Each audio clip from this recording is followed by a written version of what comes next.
this is not something that's newly adopted. It just has been accelerated dramatically in those challenging times. But if you look at what the report says, around 60% of the world anyways works from home twice per week. So it's a trend that's happening naturally. We're just experiencing it much more right now at government and private sector basis because of the condition we're in. And obviously, the report also says that working from home has its pros and cons.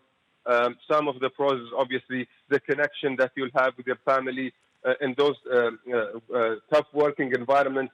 Those days you only see them 5 minutes in the morning and maybe an hour at night. And this kind of gives you those kind of breaks and creates more connection with the family.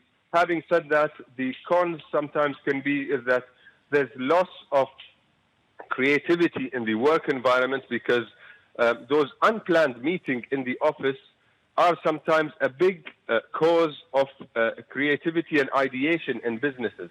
And when you work from home, you kind of lose those casual discussions. So there's pros and cons, Matt.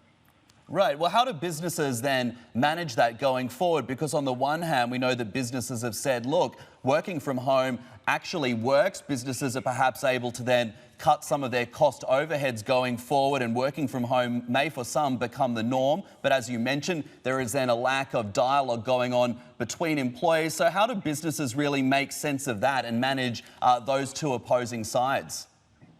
So I think like everything else in life, mass balance is key.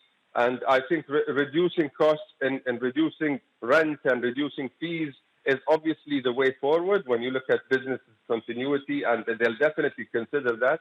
But at the same time, the balance should be that the HR departments in every business would have a lot of pressure to ensure that, first of all, the well-being of the employees that are working from home is at par with the world-class standards, and at the same time, to ensure that there isn't loss of creativity and ideation through this process.